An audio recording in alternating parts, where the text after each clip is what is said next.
And time slip enabled, this is Geeks Assembled Audio Heads, and we are talking about a new, old, revisioned show from way back in the 60s before I was born, but it's really good. This audio series is for Adamant Lives. And my gosh, the theme song is a bit Batman in the 60s. It's a bit over the top, and it's really fun. Also done by Big Finish, because Big Finish does all these things because they really like stories. Anyway, or they love stories. Yeah, that's the way. Uh, anyway, we have a bunch of people here. It's so good to have a big audio heads cast. Let's start off with the one who has actually seen the original show. This would be our Jeffrey Beef Dad, who is awaiting to give his opening thoughts. And could you please describe a little bit of the show and its ambiance, and whether or not it was, hip, or what really mod or whatever? Please, your thoughts. The original show was pretty stunning to watch. Especially, it was very, very brief the way he ended up in what appeared to be some kind of freezer, which he was got out of and brought back to existence, and then became very anti-criminal. And yeah, it was a good watch, Adamant.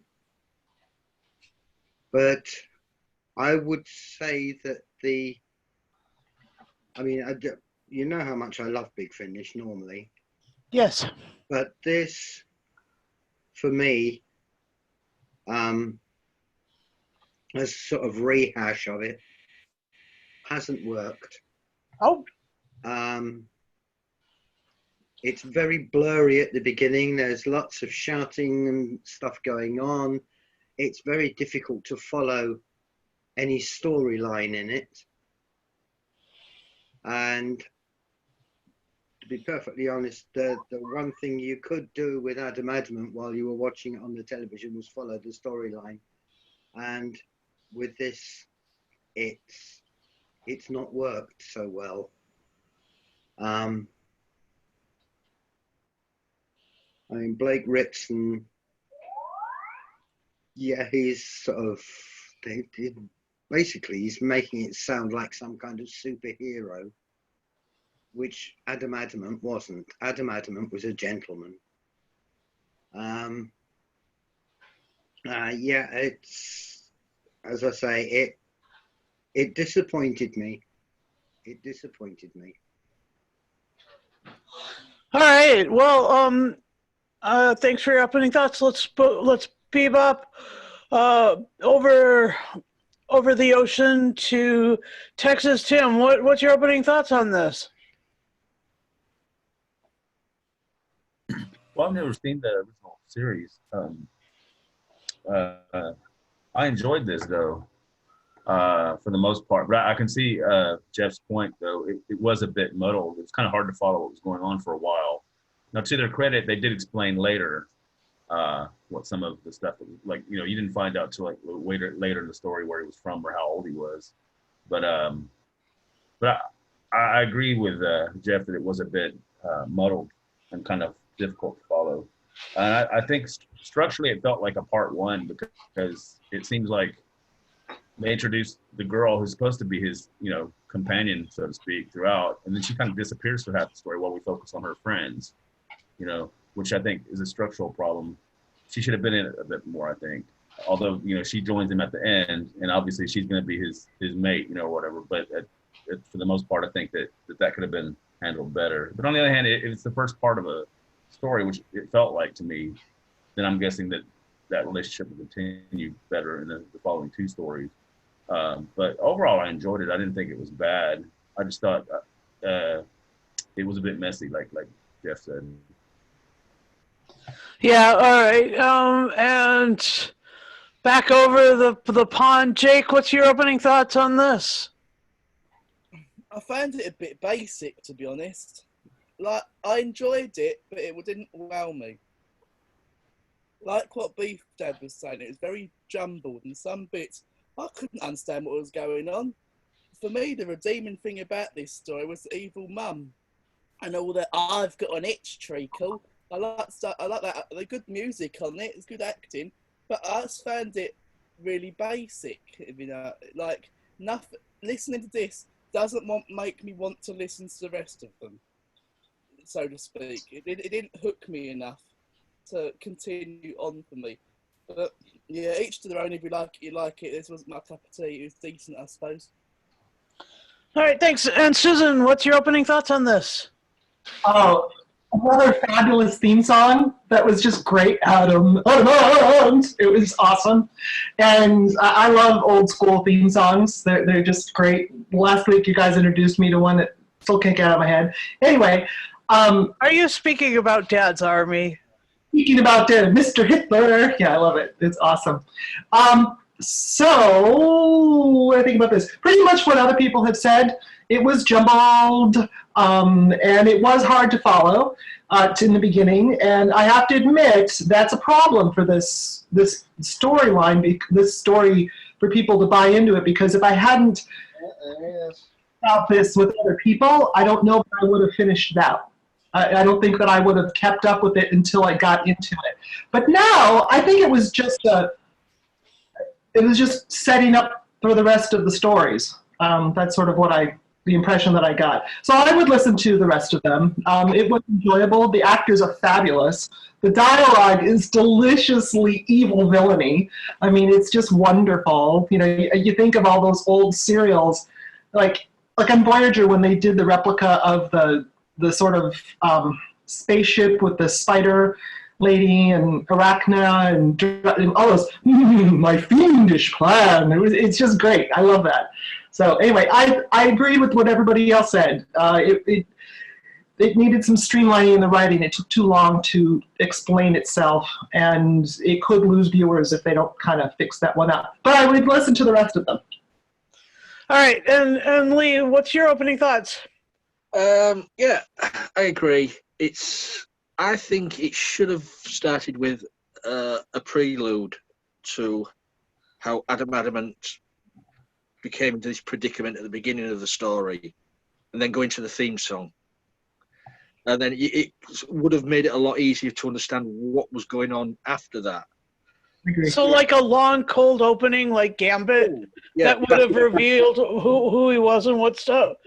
Back, when he was in 1902 or whatever, what year he came from, start then, and then all of a sudden he's in a freezer or whatever it was in this story. I can't remember if he was just in the hospital bed, wasn't he? Yeah. Yeah, they should have started something like that to just explain where his origins came from. Yeah, it could have only been a couple of minutes or so, and then you'd been a bit more clearer. But enjoyable. I can understand why Beef Dad's disappointed with it. Some of these reimaginings are totally different to what they were back in the day. They're trying to modernise these things. The acting's brilliant. You can't fault the acting.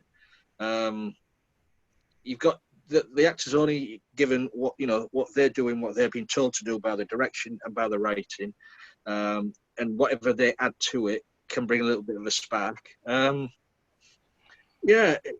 enjoyed it. I mean, I won't go into favourite moments and stuff like that yet, but it was overall it was something different to listen to. And it is. I would say this was the audio pilot to the series sort of thing. Sure. This was just setting up the rest of the series. So, I'm hopefully now that I've listened to this, I might go back and see if I can find any episodes of the old series, if they're still out there. Just have a quick look at them. I've Yeah. vaguely remember images from the show, but I've never watched it back in the day. So It's one of those ones that has missing episodes as well. So they've released what they have, but it's not all there because they have some missing episodes also. I mean, in the TV series, Adam Adamant was played by British actor Gerald Harper. He was quite well known back in the day. And he was, as Beef Dad said, a gentleman, and the way he dressed as well in the show. And also as well, the TV show was produced by Verity Lambert. So we all know who she is. Oh, hail Verity Lambert. So she's a woman before her time. She is the goddess. Okay, so let me tell you who was in it. Blake Ritson played Adam Adamant. Millie Thomas played Georgina Jones. Guy Adams himself, the guy who wrote it and produced it or directed it or something, he played William Sims. And Daisy Ashford, who is she is Liz Shaw's daughter. Oh, cool. Yeah, Carolyn John's daughter. She plays Wilhelmina Stoker, and Annabelle Dowler plays Sandy, and Amaka Okafor plays Ren, and Glenn McCready played Roddy Stoker. And anyway, the rest of them are awesome too. So I just wanted to talk about Daisy Ashford, and the thing I come away with from this opening, like my opening thoughts are that, it's fun when a show that kind of is set in the 60s is sort of groovy and has a lot of, characters and stuff, and it is and yet in since it's made in 2020 or 2019, they go into this whole thing where they're openly talking about women as senior medical professionals like doctors, and they talk about women's homosexual relationships, which is quite interesting. And then they also talk about the differences between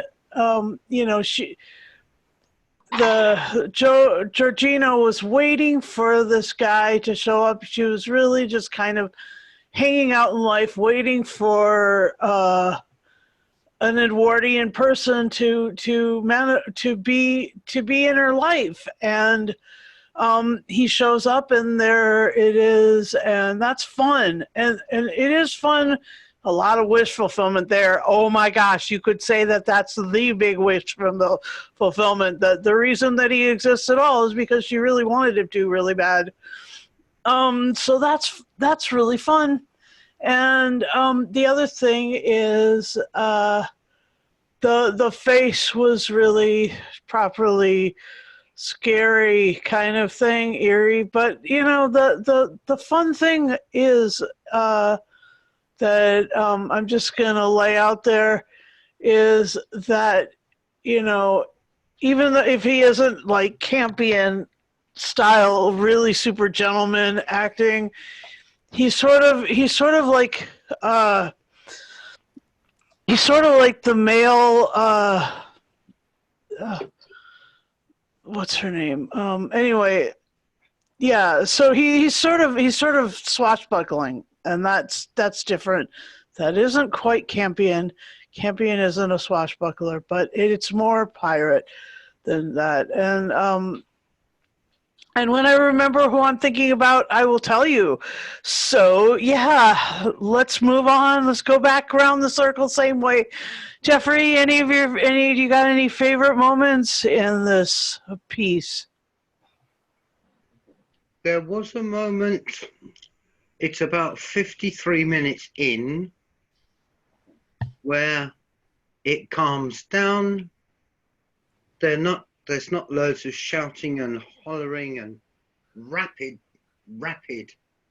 dialogue. And there are conversations going on with Adam Adamant, and that was much better and very much closer to the original. And that point, I mean, admittedly, up till then, I'd been getting a bit irritated by it all. Sorry. Been getting a bit irritated. I understand. And then 53 minutes in, there's this moment where you actually get the real Adam Adamant as he was, and that for me was the high spot. Awesome. And then back to Texas. I thought it was pretty funny, to be honest. I thought a lot of the dialogue was very well written, and the music was awesome, of course. And the the cartoon villains, in my opinion, it was pretty campy. But I can see the point. I wonder if Lee, you were saying that it needed some kind of prologue or something. Would you not? Because I was thinking about halfway through, maybe some narration would help. And I know you hate that, but I'm just saying, would that not have made it? But then again, they didn't leave anything out. They did explain where he came from and when he was from and all that stuff towards the end of it. So you're kind of up in the air for most of the story. Maybe I agree with you that maybe they should have had some kind of prologue or maybe a short, one-off short, 10-minute type episode as a prequel to it, like they did with Dark Shadows once or twice. And what was the other one?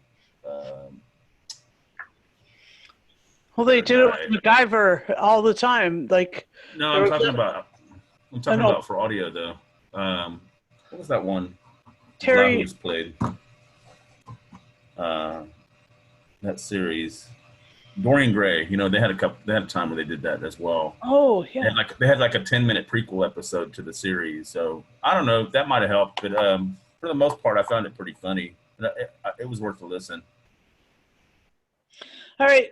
So then let's go to Jake, please. Pretty much the same as what Beef Dad said, where it gets a bit quieter and you get to know him a bit better because he didn't have all the shouting, he didn't have all the stuff of him in his head and all that stuff, which I liked, but I did think it got a bit too noisy and all the way through it. It just threw me out of it completely. But the theme tune is probably the highlight of it for me. I know it's stupid, but that's just what I was attached to the most. How bouncy and flamboyant it is, like Susan is. We started sending voice messages to each other. We loved it so much. It was very funny. Very good. No, it's my favourite thing, the theme tune. Cool. Susan. Yeah, well, that was pretty funny, the theme song. Like I said before, I have a special love for theme songs, and this was good. It reminded me a lot of Dark Shadows, kind of a cross between Dark Shadows and an old sci-fi serial, like a radio show, like, what was that one? The Shadow Knows. I just had that whole thing in my head. I enjoyed it for the most part. I didn't understand listening to it that it was set in the 60s, though, because of the female characters and the two lesbians and the African-American doctor. I thought it was set today. So it is set today. Oh, it is set today. Yeah. Okay. Well, now that all makes sense. No, it is in the 60s. No, it's not. 60s. It's set in 1966. It says in the bio of it. Yeah, it's a set in 66, guys. No, you didn't say that in the documentary I listened to.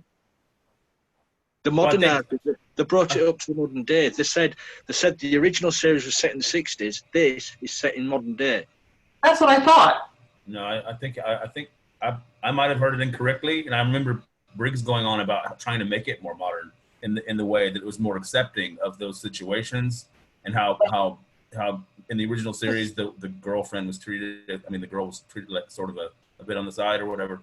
and how they tried to rectify that. But I distinctly remember them saying that this was in the 60s. However, I'm happy to be proven wrong if you're correct. So. Yeah, we'll try and decide that with the next episode that we review. Okay, so we're gonna put the actual setting aside on a shelf, and we'll get back to it some other time. Okay, and.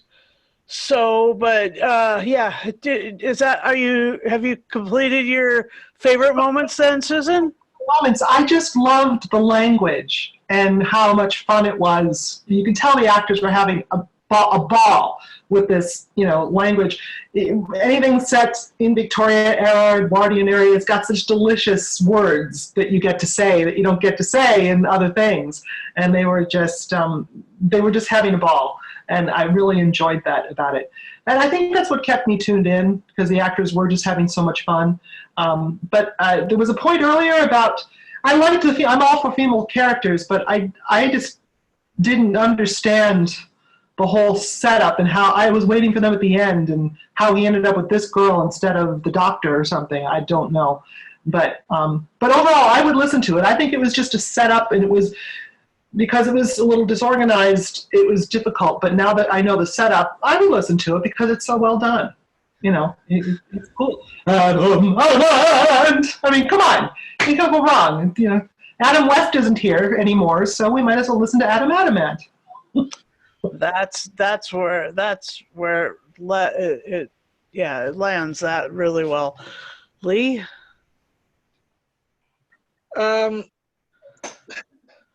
I did like. I know he was going about where it's in his head and it's Adam Adamant's confronting the face, but I did like that because both the characters were played by the same actor. Ritson, yeah. Yeah, he was playing Adam Adamant and the face. So that was quite a dual acting there. It did get a bit, too much. I think he should have come out of his coma or whatever he was in a bit earlier in the story. And maybe this is the confusing part of the story as well. If certain people are thinking it's too modernized to be in the 60s. You know what I mean? It didn't feel like the 60s. No, didn't feel at all like the 60s, no. If that's the confusion in what you get from it, you think if it's set in the 60s, it should feel like the 60s. It didn't feel like the 60s. Yeah, that's a hard thing to do nowadays, because they'll get criticized for not being PC enough. I mean, if they try to stick to how the 60s really was, then they'll get criticized for that. In other words, that's what Briggs said he's trying to avoid in the behind the scenes. Well, it didn't work for me then. Yeah, I mean, the acting in it was brilliant. As Jake mentioned, the mother and son gangster, the East End gangsters or whatever they were. Really, the comedy element there was brilliant. It was a nice little tale. Would I go out and tell everybody about it, saying how wonderful it is? No. But it's worth a listen to, and you make your own mind up about it. Over to you, Susan. Yeah, excuse me. I don't have coronavirus. Okay, the important thing to remember is that when people do that ashes to ash and things are dropped in the 60s or the 70s or even the 80s, it's about usually what they use a lot of the cinematography skills or tools from those periods of time. And so without the visual, it is so challenging to prove a setting. That's why I was willing to set this aside for right now, because to prove a setting without color and the only thing that you really are relegated to is if you're playing like the technology, the musical, and if you turn on a telly, you'll have the hum as the tube comes to life.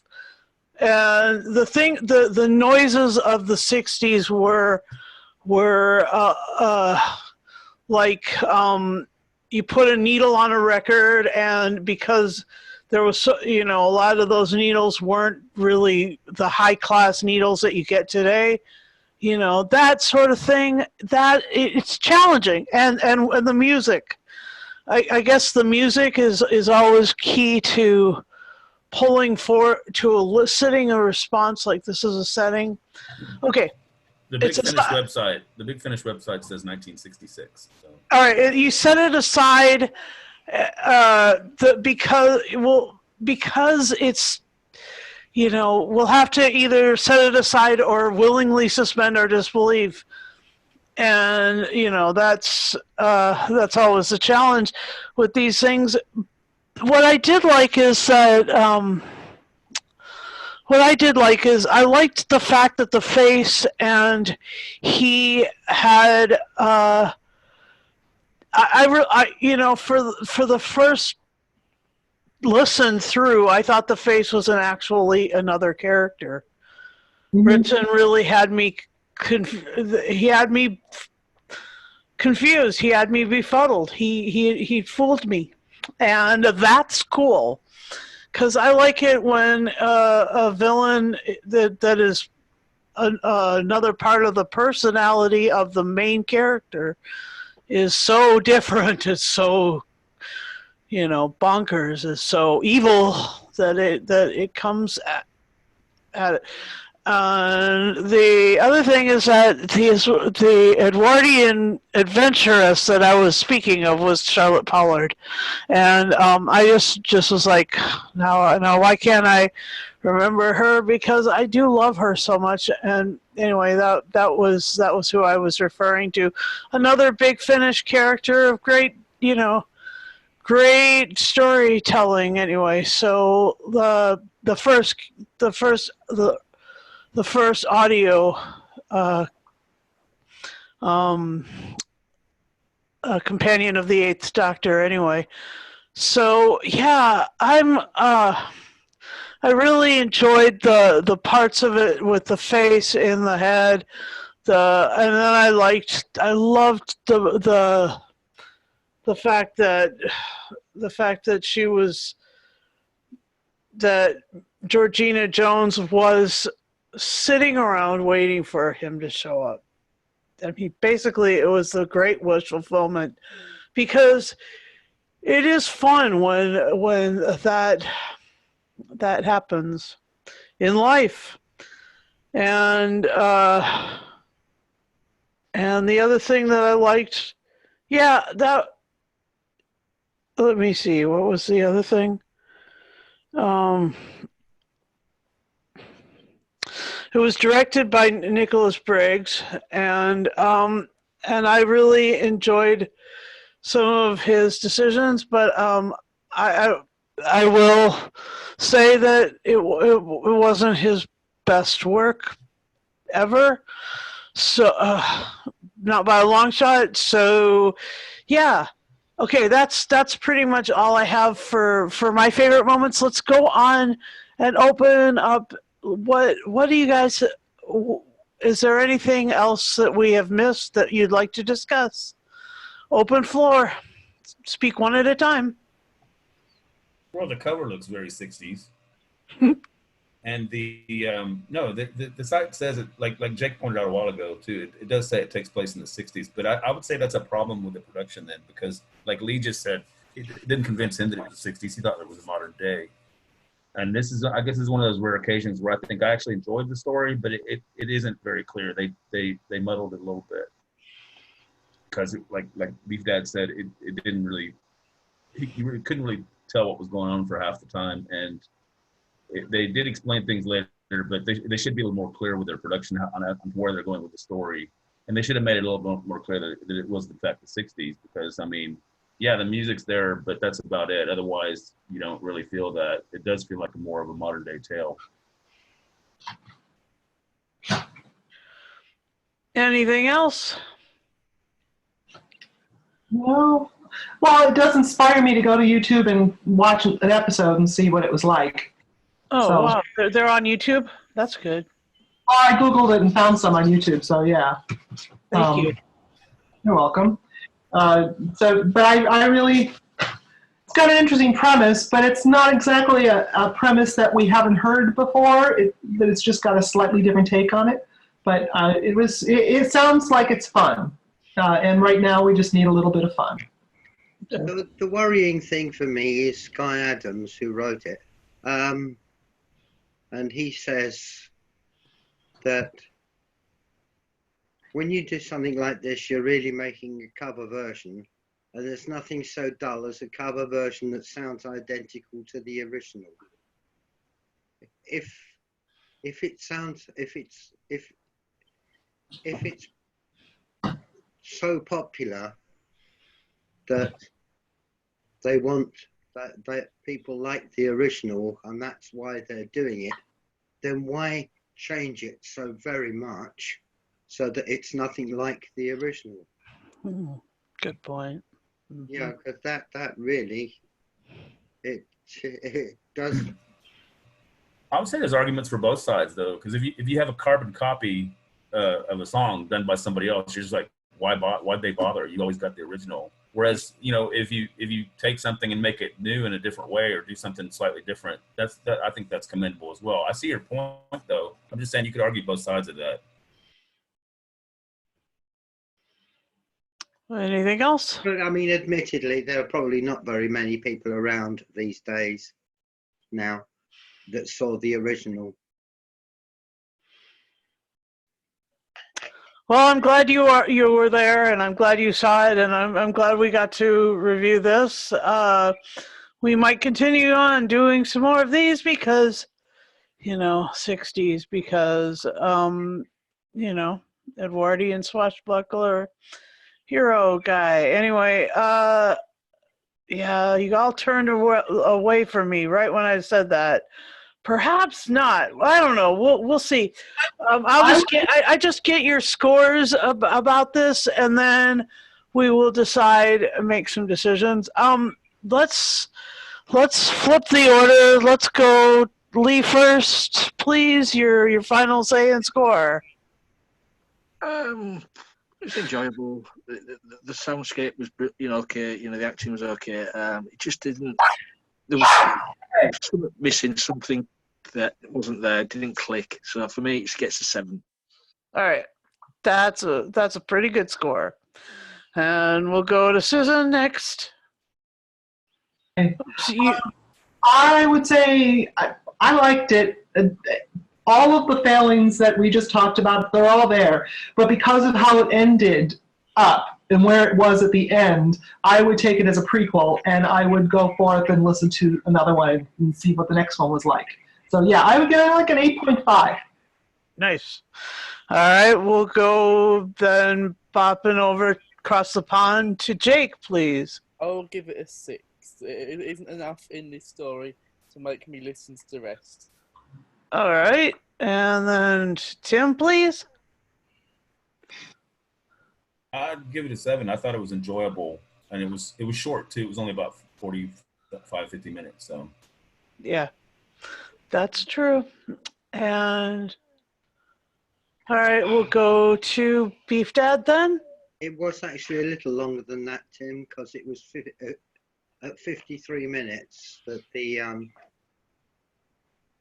good bit started. And because they actually managed a good bit for me, I will give it 5.5.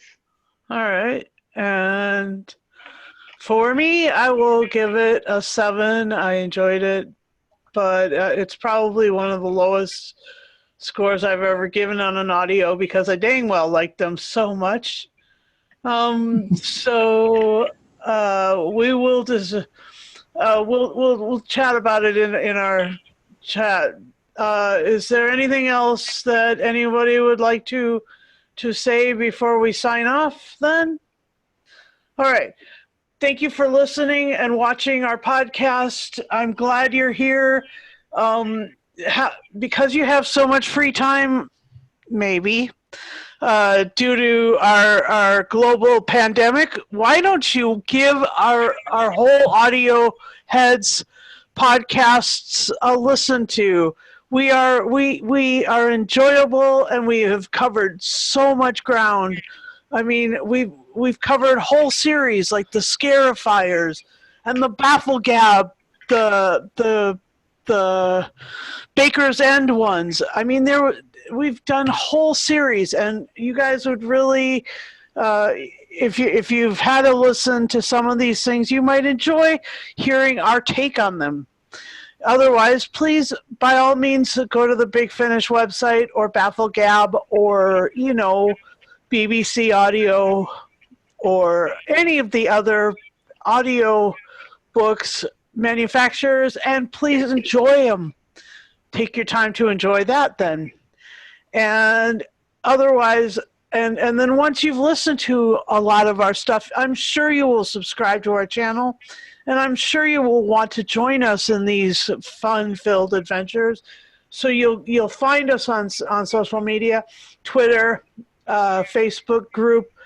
We have a wonderful little Tumblr, and Lee has his Instagram, which comes up and with all of our current activities, and it's fun. And then also, I would also suggest that you listen to our friends. We have Drunky G's Audio Who, and we also have friends that do podcasts on superheroes, and they're Alex here. He likes Cinema Sins. Just have fun. And and if you're just antsy to get our material, after you hit the subscribe button, hit the little bell. You'll receive notifications of our instantly of our works. And we join us this weekend. We're reviewing Dragonheart and also Quatermass and his Experiment, spelled with an X, not an E. It's just a little different, but anyway, that'll be coming up as well. And thanks everybody for joining me here on this, and I'll see you tomorrow for the main podcast. All right.